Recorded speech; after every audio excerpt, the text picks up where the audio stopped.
Boa tarde, pessoal, tudo bem com vocês? Boa tarde, boa tarde. Uma ótima quarta-feira para todos nós, uma ótima quarta-feira para os meus queridos colegas, alunos de medicina, auxiliares de médicos veterinários que nos ajudam tanto no dia a dia e os meus tutores, né? Que a gente conversa.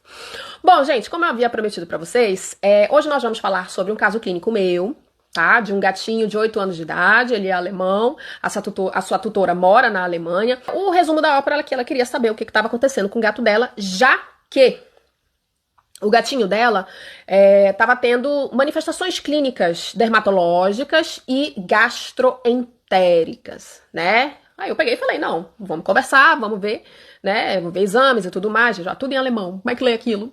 Como é que lê aquilo, né? Mas peguei todos os exames e conversei com ela. No relato dela, as principais manifestações clínicas dermatológicas que o Casimir estava tendo era vermelhidão na pele, muita coceira, gente, muita coceira, tá? Ele tinha algumas plaquinhas, assim, feridinhas por aqui, né? O pelo ali falhando, né? Alopécico, né? Então ele tinha vermelhidão, tinha feridas, tinha prurido, né? Que são as coceiras, algumas plaquinhas assim, alopécia, caía tufo, né? Ela passava a mão assim, caía o tufo. E ele tinha aquela coceira não só aqui nas têmporas, né? Na cabecinha, no pescoço. Ele tinha uma coceira em quase todo lugar, né? Em quase todo o corpo, né? Ali nas costinhas, falhando o pelo. E às vezes ele arrancava, né? O cabelo ali da barriguinha dele, de tanto que ele coçava. Então a gente sabe, gente, que um paciente que vive se coçando é um paciente totalmente infeliz. Não tem como passar a vida inteira coçando. Olha isso. Olhem esses tufos de cabelo, né, de pelo que ficava caindo ou que ele ficava arrancando também, né? Então, esse paciente eu já sei que ele é um paciente inflamado, né? E aí eu falei pra ela, olha, eu tô com uma suspeita aqui em primeiro lugar, porque a gente precisa fazer diagnósticos diferenciais, tá? E eu falei pra ela, olha, com base nesse teu relato, né, e de tudo que eu vi aqui, eu acredito que há uma forte possibilidade de ele ter hipersensibilidade alimentar, tá? Gente, tem vídeo de hipersensibilidade alimentar lá no meu canal, tá? Ou aqui no meu canal, o pessoal que já tá assistindo no YouTube. Eu vou deixar aqui no izinho pra vocês, tá? Tem lá, né? E eu peguei e conversei com ela o que seria a hipersensibilidade alimentar. É claro que os detalhes eu vou deixar pra vocês verem lá, mas eu vou fazer o resumão da ópera aqui, né? E vou mostrar também, que aqui a gente mostra tudo. E no resumo da ópera, eu falei pra ela, olha, a hipersensibilidade alimentar é quando o intestino desse paciente, ele não consegue reconhecer o alimento como uma coisa boa. Ele não consegue ver. Ele vê o alimento como um invasor, entendeu? É por isso que dá essa coceira toda, né, e toda essa inflamação. Então, isso é hipersensibilidade alimentar, tá? E eu vou mostrar pra vocês no próximo story como é que é por dentro. O que acontece? Quais são os efeitos, os eventos que acontecem dentro do corpo do paciente com relação à hipersensibilidade alimentar? Vou mostrar no próximo story. E também, em segundo lugar, eu conversei com ela sobre a doença inflamatória intestinal, que eu também vou mostrar aqui para vocês o que acontece quando a barreira está quebrada. Eles são correlacionados, né, à hipersensibilidade alimentar, porque o intestino reconhece aquela comida como um invasor, né, inflama, e a doença inflamatória intestinal é uma inflamação do intestino todo. Então, eles se correlacionam. Então, o tratamento que eu fiz nesse paciente me ajudou muito, porque eu consegui, com alguns ingredientes, pegar duas possíveis doenças. E uma última ressalva, antes de eu mostrar o vídeo ilustrativo aqui para vocês, de hipersensibilidade alimentar, pessoal, é que o paciente que tem hipersensibilidade alimentar, ele tem uma alergia à proteína animal, tá? Geralmente, o alérgeno mais frequente ali no paciente com HA, né, hipersensibilidade alimentar, é com relação à proteína do boi, né, também com a proteína do frango, porque são animais que a gente mais usa ali na rotina deles, né, tá lá na ração. Então, geralmente eles têm alergia alimentar com essas proteínas aí, tá? Mas não esquecendo que a hipersensibilidade alimentar, ela não se resume só, né, à proteína como um alérgeno, tá bom? Frutas também podem dar alergia, carboidratos também podem dar alergia. Eu tenho pacientes que têm alergia à pera, eu tenho pacientes que têm alergia à batata, né? Então isso não é só uma coisa única da proteína, tá? Por isso que eu falei alimento, mas geralmente é proteína, tá? A proteína, ou seja, o alérgeno, quando ele entra em contato com a mucosa do intestino, no intestino tem umas células que se chamam células apresentadoras de antígenos. Então, essa célula vai apresentar o alérgeno, ou seja, a proteína, para as células T. As células T, elas vão ativar as células B, que vão liberar os anticorpos IgE contra o alérgeno, ou seja, a proteína. E esses anticorpos vão lá no mastócito, outras células de defesa, né, fazer com que eles ativem grânulos contendo mediadores químicos como histamina e prostaglandina. Esses mediadores químicos causam dilatação de vasos e tecidos, causando aquela coceira horrenda na pele que não acaba nunca. Viram aí? Então é assim que acontece por dentro do paciente, aquele paciente que tem hipersensibilidade alimentar, né? É uma coisa muito louca, porque é uma coisa que está acontecendo ali no intestino, né? Tá vendo aquilo ali chegando, o que é isso? Entendeu? Não sei nem o que é isso, não quero, não sei o que é, vou atacar, né? Então, esse contexto, né, de desconhecimento do alimento acontece no intestino e vai respingar lá na pele, entendeu? Por isso, gente, que é importante, o clínico geral, ele realmente precisa saber o todo, entendeu? Porque, por exemplo, se eu for num dermatologista, olha, tá coçando, vamos passar shampoo, vamos passar, sei lá, 50 mil remédios, mas o problema inicial é o alimento. Vai adiantar eu ficar passando remédio pra pele? Não. Eu tenho que ir na raiz do problema. Eu tenho que me controlar. Tem que ir na raiz do problema. Tá? Então eu peguei e expliquei tudo isso pra minha tutora, né? E falei pra ela, olha, o tratamento para hipersensibilidade alimentar é teste de exclusão. Era isso que os colegas alemães teriam que ter feito. Mas o que foi que eles fizeram? Tacaram logo uma ração de inseto. Entendeu? Tacaram uma ração de inseto logo na cara do Casimir. Quem quiser, gente, saber mais sobre a ração de inseto, tem vídeo aqui, vou deixar no vizinho. Tá? Tá tudo lá. Todo o contexto da ração de inseto. Né? Eu falei, não. Tem que fazer o teste de exclusão pra gente saber realmente se uma ração de inseto é necessária. E eu não sei ainda, ninguém sabe ainda. Porque ninguém fez o teste. Entendeu?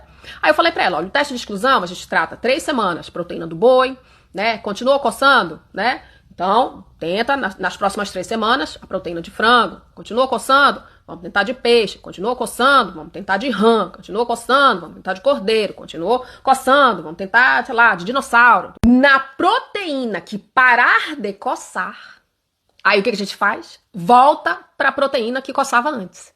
Só que muitos tutores relutam em voltar para a proteína que coçava antes. Então, assim que eles veem, nossa, não tá mais coçando com peixe, por exemplo, não tá mais coçando. Então, a gente já, daí, desse ponto, segue reto. Porque eles não querem voltar. Ainda mais o Casimir, ficou 5 anos se coçando, vomitando. Entendeu? Qual tutor que vai querer voltar para aquilo? Não, doutor, eu não quero mais voltar para aquilo. Tá parando de coçar com peixe? Então é peixe, acabou. Entendeu? E eu entendo, tá? Por isso que eu falo, gente, ninguém tem que ir nada.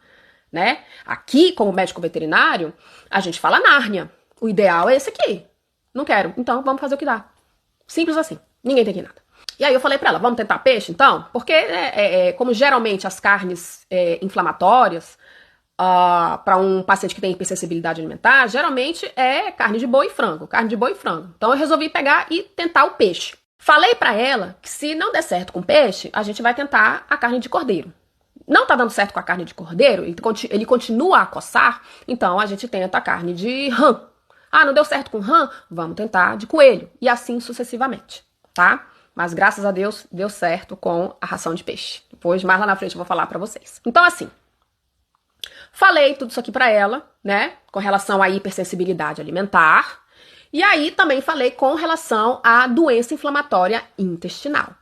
Tá, gente? Eu tava falando ali tratamento, né? Eu falei, olha, o tratamento é o teste de exclusão, não é tratamento não, tá, gente? É o diagnóstico. O diagnóstico é teste de exclusão. Assim que a gente encontra a proteína que o paciente não coça mais, aí a gente começa o tratamento, assim como eu já comecei com a ração de peixe da ND, tá? Então, eu conversei com ela também sobre a doença inflamatória intestinal e expliquei pra ela o que acontece por dentro. Vamos lá. Quando os animais de vocês adoecem, ocorre um colapso em todo esse processo perfeito de equilíbrio do sistema imune do intestino. A barreira intestinal se quebra e tudo começa a entrar sem freio nenhum, deixando esse intestino inflamado, vulnerável e fraco. As barreiras que protegem o intestino, como as barreiras químicas, mecânicas e microbianas, as quais são as bactérias boas, serão destruídas. Esse é o Leaky Gut Progression, que eu tanto falo para vocês. As bactérias, antígenos, toxinas, lixo do corpo vão entrar em contato direto com o intestino. As células de defesa vão começar a trabalhar como loucas. Células de defesa entram em ação. Células dendríticas começam a liberar fatores pró-inflamatórios. Células T secretam suas próprias moléculas inflamatórias, como o FNT-alfa, fator de necrose tumoral, entre outras moléculas pró-inflamatórias também. Como o negócio está muito feio, os neutrófilos são recrutados para ajudar na destruição de bactérias que estão entrando como loucas no intestino.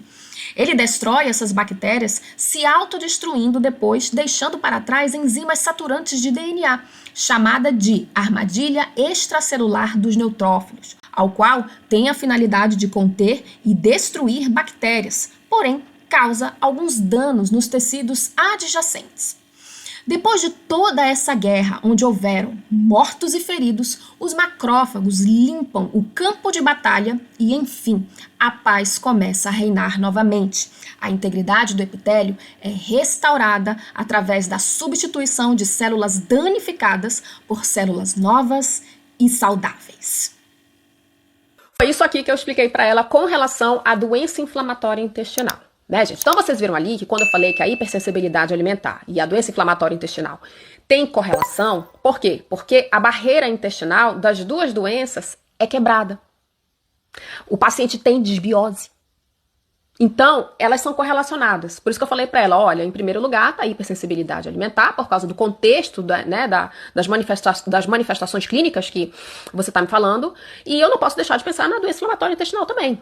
Não posso deixar de pensar, porque são muitos anos ele desse jeito, né? E ele vomita também, ele vomita bastante. E a gente sabe que o paciente que tem doença inflamatória intestinal, no gato, né? O vômito é o top, né? É o top, primeiro lugar ali, que a gente fica, cara, isso tá com cara de inflamação, entendeu? É o vômito. Cães, é mais aquela diarreia, falta de apetite, dor abdominal. Casimir também tinha, né? Não tem mais, né? Mas ele tinha, né? Um desconforto e tudo mais, mas não como cão. E é claro, com relação às doenças do trato gastrointestinal, ou que respinga ali no trato gastrointestinal, a gente conversou, gente, eu não lembro, é muita coisa, tá? Mas nós conversamos ali um pouquinho, eu acredito eu, sobre pancreatite. Pancreatite tem muitos vômitos, né? O vômito do Casimir era vômitos esporádicos, mas era aquele vômito que, não tá errado, não é assim, tem uma coisa estranha, entendeu? O vômito da pancreatite é toda hora. Entendeu? Falei também ali com relação à tríade felina, né? Que é uma inflamação ao mesmo tempo no fígado, no intestino e no pâncreas. Fígado, intestino e pâncreas. Inflamado tudo ao mesmo tempo. Entendeu? Então, falei sobre a tríade felina. Então, tem algumas doenças aí que a gente dá uma pincelada ali, mas vai colocando ali por último no quebra-cabeça, né? Mas em primeiro lugar, pelo contexto da obra, hipersensibilidade alimentar e doença inflamatória intestinal. Então, vocês estão vendo que é importante a gente falar do diagnóstico diferencial também. Você está suspeitando de uma, duas doenças, né? Fala aquelas ali em primeiro lugar. Mas não esqueça de fazer, né, o diagnóstico diferencial de outras doenças, né? Sugerir, opinar, né? Botar ali no quebra-cabeça outras doenças. Porque existem doenças diferentes que dão os mesmos sinais e sintomas. Por isso que a investigação, gente, ela tem que ser assídua, né? Você não é clínico geral, então se vira, procura, vai investigar, tá? O que foi que os colegas alemães não fizeram, os veterinários alemães não fizeram, entendeu? Não investigaram nada, né? Só ficou passando um monte de remédio, nada a ver, né? E trocando um monte de ração também, nada a ver, entendeu? E aí, por anos, o Casimir foi ficando desse jeito, tá? E aí, qual é o diagnóstico da doença inflamatória intestinal? Tem que fazer uma endoscopia digestiva alta, né? Pra fazer uma biópsia e encaminhar pro histopatológico. Aí sim, o que aparecer ali, fecha-se o diagnóstico de doença inflamatória intestinal, né? Que são as próprias células de defesa ali do intestino que atacam ele mesmo, entendeu? Aí, a doença inflamatória intestinal. Qual é o tratamento? Corticoide. E eu sei que muitos tutores relutam com corticoide. Eu também reluto.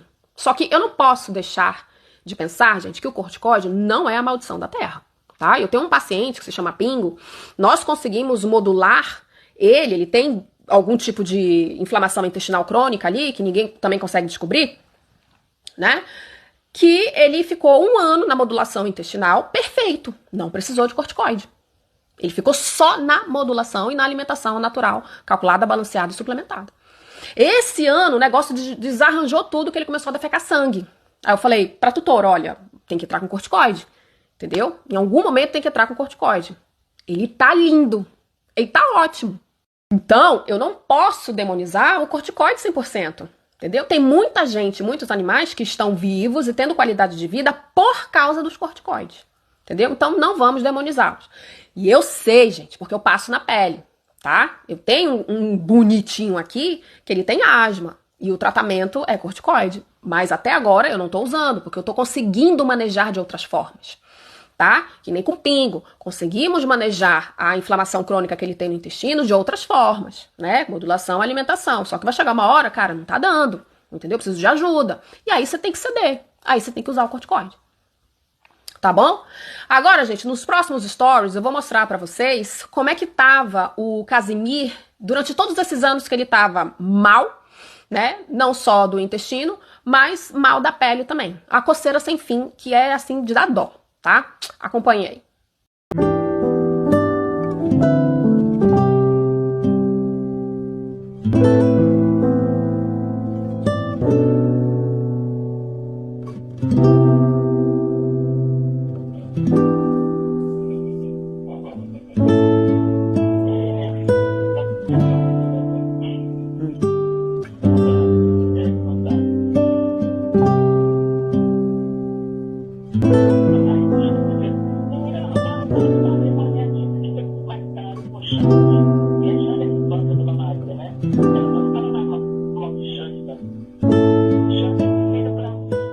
Então, vocês estão vendo aí, né, gente? A vida do Casimiro é isso aqui.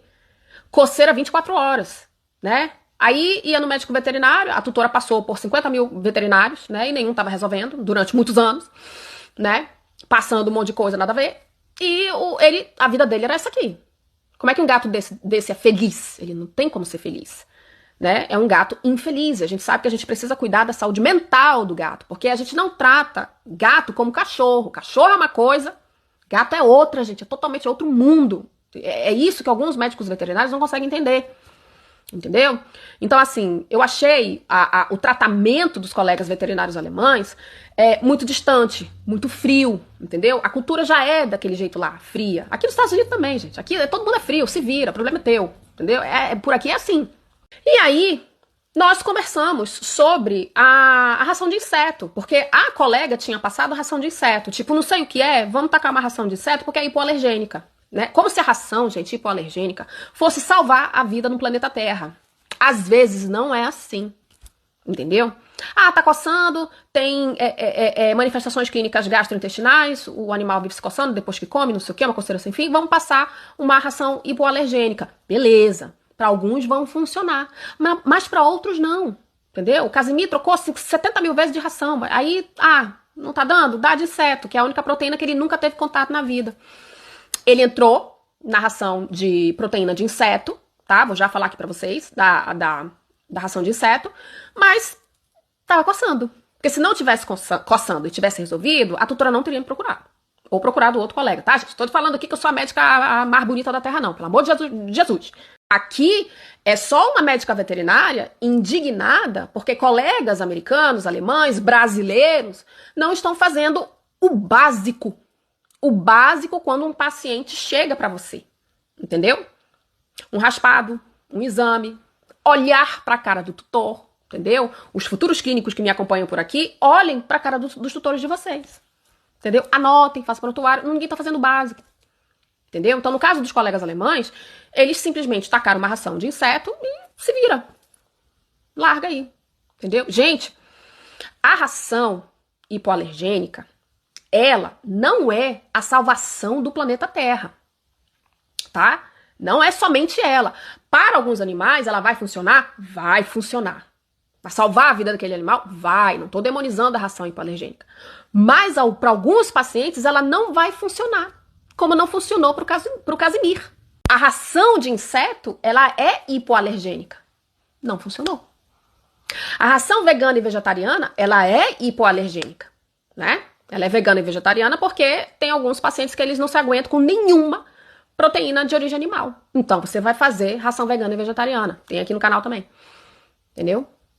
Não tô demonizando essas rações, tá? Isso aí seria um tiro no pé. Eu posso precisar no futuro. Mas antes de você tomar essa decisão tão drástica, né, saindo, se distanciando muito do metabolismo do paciente, primeiro investigue, vá do mais óbvio, né, do mais óbvio até o menos óbvio. Aí sim você taca uma ração de inseto, uma ração de vegetal, aí tá. Mas nem isso foi feito, o teste de exclusão, né, para hipersensibilidade alimentar não foi feito, já foram tacando logo um negócio assim surreal. É nesse ponto que eu tô querendo explicar. Tá, gente? Agora eu vou mostrar aqui pra vocês um pouquinho do que eu falei sobre a ração de inseto. Essa ração aqui, pessoal, era a ração que o meu paciente estava comendo, tá? Então, vocês estão vendo aqui, né, a Vet Concept, né, Cat Sana. Essa aqui é uma ração de inseto, tá? E aqui, gente, tô colocando pra vocês também o rótulo, tá? Eu já tirei, ele não tá mais nessa ração, eu já introduzi uma outra, vou já mostrar pra vocês, tá? E a gente teve que procurar ali as rações que são vendidas na Alemanha, né? Nem tudo que vende aqui, vende lá, vende no Brasil, vende em outro lugar, nem tudo é assim, né? Então a gente teve que procurar. Então vocês estão vendo aqui que a composição dessa ração, o primeiro componente que eu sempre falo aqui pra vocês, gente, quem que tem que vir no primeiro lugar, né, na composição ali, tem que ser carne. Cães e gatos são carnívoros, né? Mas aqui, a primeira composição, que a gente sabe que é o que mais tem na ração, é batata. Pra gato, né, gente? Batata pra gato? Ah, não sei. Não fez sentido pra mim, né? E a tutora, ela já sabia dessa informação. Ela disse, doutora, eu sei que tem muita batata doce. E tem mesmo, tá, gente? O primeiro ingrediente. O segundo ingrediente, aí sim vem a proteína de inseto da mosca soldado negra, tá? Que é essa Hermetia illucens, né? Mas vem em segundo lugar. E em terceiro lugar, extrato de proteína vegetal. Né, gente? Vegetal pra gato, assim, né? Não tem lá os aminoácidos essenciais na proteína vegetal, não tem os aminoácidos essenciais que o gato precisa. Não tem, tá, gente? Principalmente a taurina, tá? Então, tá aqui o terceiro ingrediente, né? Ervilha, tá? Tem vídeo aqui no canal de ervilha com relação às rações grain-free que tava ali causando cardiomiopatia dilatada em cães e gatos, as rações grain-free, tá? Mas essas rações grain-free, elas eram atochadas de ervilhas, lentilhas e grão de bico, tá? Então, vamos ler a chamada, mas tem que ler a matéria também, tá? Vou deixar aqui para vocês também se informarem com relação a isso, tá? Então, o próximo ingrediente é ervilha, óleos e gorduras, mas não diz de que animal? É animal? É vegetal essa gordura? Já essa ração aqui, eu já gostei mais. Tá vendo, gente? Não é demonizando a ração, não, né? Mas vamos ler o rótulo. Essa ração aqui de inseto, é de inseto para gato, mas eu já gostei mais um pouquinho dela, tá? Essa aqui é a Concept for Life, tá? Hipoalergênica, à base de inseto. Então a gente vê aqui que a primeira composição é um inseto. Então eu sei que tem mais inseto aqui do que batata, do que ervilha, do que milho, do que sei lá. Entendeu? Então eu sei que tem mais inseto, a proteína do inseto aqui nessa ração. Beleza. Tá? Então temos ali o primeiro ingrediente, proteína de inseto, né, da mosca soldado negra, aí depois vem sorgo, né, proteína de ervilha, lá naquele vídeo que eu falei pra vocês, gente, de ervilha, lentilha, lá, eles sempre procuram não colocar a ervilha ali pelo terceiro, primeiro e segundo ingrediente, tá? Porque tem muita ervilha e realmente, se tiver muita ervilha, pode dar problema no coração, tá? Mas assiste lá. Tá? Aí mais ervilha, né? 5% de ervilha hidrolisada de proteína vegetal, né? Aí vem os cálcios, gelatina, beterraba, né? Óleo de girassol, né? Tem a gordura ali, mas de vegetal, né? E a outra, o DHA deles aqui é vindo de algas. E vocês veem que nas duas rações tem o premix. E os dois premix, ali os aminoácidos, vitaminas que eles colocam ali, né, tem que ter a taurina. E nas duas rações tem a taurina, tá, gente? Quem sabe que gato tem que ter taurina, que gato não vive sem taurina. Tá bom, gente? Então, assim, a ração, pedi pra ela, né, vamos tirar essa ração, vamos fazer o teste de exclusão, e eu introduzi na Vida do Bonito a AND. A AND que eu coloquei na Vida do Bonito foi essa daqui, de quinoa, skin coat, com a proteína de peixe, mais anchova, tá? E curcumina. Então, a gente vê aqui no rótulo, né? Primeira composição, é o peixe, né? Aí vem farinha, quinoa, batata, né? Tem bastante fibra, tem prebióticos aqui também, né? Tem a zeólita, que ajuda ali a evitar a contaminação da ração, por isso que o pessoal coloca a zeólita, tá bom? Aditivo adsorvente, né? Hidrolisado de fígado de frango, tem as vitaminas aqui, também tem o premix, tá bom, pessoal? Então, nós introduzimos essa ração pro meu paciente e nós também estamos fazendo, né, uma semimodulação intestinal. Então, nós vamos seguir com essa estratégia, tá na ração ND, né, que é uma ração maravilhosa, tá na semimodulação, vamos ver como é que o bonito vai reagir, ela tá nas enzimas, tá no prebiótico, tá no probiótico, tá? E vamos ver. Né, gente? Falei, fui muito clara com a tutora, né? Como é muito difícil aí o pessoal, né, entender as coisas, investigar, não faz exame nem nada. Então, o nosso diagnóstico, em algum momento, vai ser o diagnóstico pelo as estratégias que a gente está fazendo aqui. Então, no final de tudo, o diagnóstico, quem vai dar é o tempo. O que foi que a gente fez no nosso teleatendimento? Vamos ver quais são os probióticos, os prebióticos, os ômegas, né, e as enzimas digestivas que vocês têm aí na Alemanha. Então, ela foi pegando todos esses elementos aí, né, em alemão e traduzia para inglês, para eu poder entender. Não sei alemão, gente, né, para eu poder entender. E aí, a gente foi traduzindo de um por um, eu e ela, ali, durante o nosso teleatendimento, né, e até alguns dias depois, porque não dá para falar tudo em uma hora, né, gente? E aí, nós escolhemos, enfim, né, os melhores ômegas, os melhores probióticos, prebióticos e enzimas digestivas. Acertamos ali a nossa estratégia e aí nós começamos a fazer o tratamento com Bonito, né? É claro, eu falei para ela, tudo isso aqui é uma tentativa, porque tu não tem suporte aí e a Nárnia seria fechar o diagnóstico e, ó, pá, vamos tratar. Mas, né, tem que fazer o que dá. E exatamente hoje faz um mês que eu atendi o Casimir. Um mês, eu atendi ele no dia 19 de fevereiro de 2025 e eu gravando esse vídeo hoje, né, no dia 19 de março de 2025, faz um mês que o Casimir entrou na minha vida e eu entrei na vida dele, né? E eu vou falar uma coisa pra vocês. A tutora, como há muito tempo não via mais o Casimir, né, em paz, feliz, hoje ele brinca, né? Hoje ele dorme junto com ela. E hoje ele não tem mais vômitos. Aqueles vômitos lá ele não tem mais. É claro, né, que um vômito muito ali, muito aqui, muito pontual, ele tem. Não tem diagnóstico fechado, né? Mas ela sabe, olha, esse vômito eu sei que é da graminha. Ah, esse vômito aqui eu sei que é porque ele comeu rato. Então, a mãe de gato conhece cada vômito. Que tipo de vômito, por que foi, entendeu, gente? Mãe de gato é assim. Então, hoje, ele tá, ó, lindo. Ele tá lindo. Tá 100%? Nárnia? Não tá. Mas 90% ele tá. Não vomitou mais. Ela tá muito satisfeita, tá maravilhada, né, com tudo que tá acontecendo com ele agora. E eu vou mostrar pra vocês como é que tá o pelo dele hoje. Como é que tá o Casimir depois da nossa estratégia, né? Ela é uma tutora super zelosa, uma tutora muito querida, né, que religiosamente estava tratando do gatinho dela, do filhinho dela, né? Parabéns para essa tutora. Eu fico muito feliz, eu fico tranquila. Eu também tenho paz quando eu sei que os meus tutores estão levando a sério o tratamento. Então eu vou mostrar para vocês como é que tá o Casimir hoje. O Casimir tá lindo, gente. Assim, para deixar. Já me deu uma melhorada, a vermelhidão.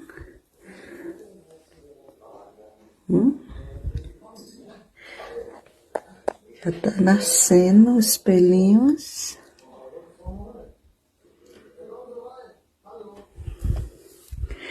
Só assim. Eu não gosto de filme, oh meu Deus, como Casimir. E aqui, ele costumava sempre estar com feridinhas aqui, né? Que antes saía muito aqui sim, por aqui, pela cabeça. E por aqui saía muito aqueles tufinhos, né? Que eu mostrei.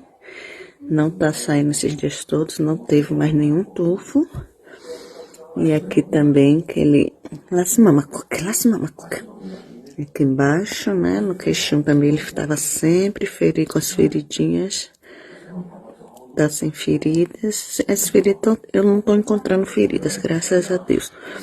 E acho que é justamente aqueles tufinhos caíam das feridas, né? Que elas era sempre com cascãozinho, né? Embaixo. Mas, graças a Deus, ele adora isso aqui, ó, como tá todo acabado. Ele gosta, ele vem, se deita aqui. Viram aí, pessoal? Muito legal, né? Olha esse antes e depois. Deus é bom o tempo todo. Todo tempo, Deus é bom. Graças a Deus, Deus me dá a oportunidade de honrar o nome dele através do meu trabalho. E isso aqui, pessoal, é fruto de muito estudo. E de muita oração também, porque eu oro pelos meus pacientes. Eu oro. Mas eu sei o meu lugar. Tudo isso aqui, os resultados que vocês veem aqui no meu canal, no meu Instagram, né, pelas redes sociais que vocês me seguem, tudo isso aqui é para glorificar o nome de Jesus.